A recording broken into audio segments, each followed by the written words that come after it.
Breaking news, আজকে তাজা খবর। গোপন সূত্রে জানা গেল সরকারি কর্মচারীদের বেতন হচ্ছে দ্বিগুণ। এ নিয়ে খোলাসা করলেন ডক্টর মোহাম্মদ ইউনূস নিজেই। ৩২,০০০ থেকে ১,২৮,০০০ টাকা ধরে বেতন কাঠামো নির্ধারণ হবে, তা নিয়ে থাকছে আজকের ভিডিওটি।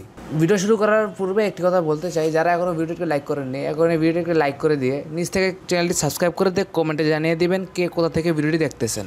ন্যায্যতা ও বৈষম্যহীন নবম পে স্কেল বাস্তবায়নের দাবি জানিয়েছেন সরকারি ১১ থেকে ২০ গ্রেড সরকারি চাকরিজীবীরা। সর্বনিম্ন বেতন ৩২,০০০ টাকা এবং সর্বোচ্চ বেতন ১,২৮,০০০ টাকা ধরে ১৩ গ্রেডের নতুন বেতন কাঠামোর প্রস্তাব করছেন তারা। শুক্রবার জাতীয় প্রেস ক্লাবের মাওলানা মোহাম্মদ আকরাম খাঁ হলে আয়োজিত এক সংবাদ সম্মেলনে এই দাবি জানান ১১ থেকে ২০ গ্রেডের সরকারি চাকরিজীবী ফোরামের সদস্যরা। সংগঠনটির পক্ষ থেকে ঢাকা সিটি কর্পোরেশনের এলাকায় বাড়ি ভাতা মূল বেতনের ৮০% দাবি করা হয়েছে।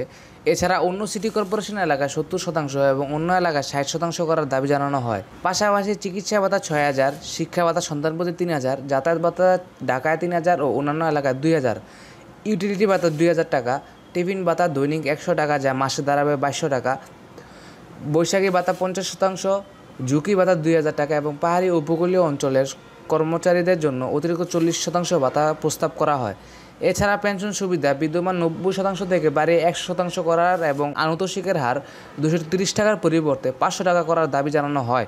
আগামী ৩১ ডিসেম্বরের মধ্যে বৈষম্যমুক্ত নবম পে স্কেল বাস্তবায়ন করার দাবি জানান ১১ থেকে ২০ গ্রেড সরকারি চাকরিজীবী ফোরাম। অন্যথায় কর্মচারীরা আবার রাস্তায় নামতে বাধ্য হবেন বলে ঘোষণা দেন সংগঠনটির সভাপতি মোহাম্মদ লুৎফুর রহমান। ফোরামের পক্ষ থেকে সাধারণ সম্পাদক মোহাম্মদ মাহমুদুল হাসান লিখিত বক্তব্যে বলেন, নবম পে কমিশন গঠন করে প্রধান উপদেষ্টা ডক্টর মোহাম্মদ ইউনূস সরকারি কর্মচারীদের জন্য দাবির বিষয়ে ইতিবাচক পদক্ষেপ নিয়েছেন। তবে এবার পে কমিশন যেন একটি বৈষম্যমুক্ত, বাস্তবসম্মত ও ন্যায্য বেতন কাঠামো প্রস্তাব করে, এটাই কর্মচারীদের প্রত্যাশা।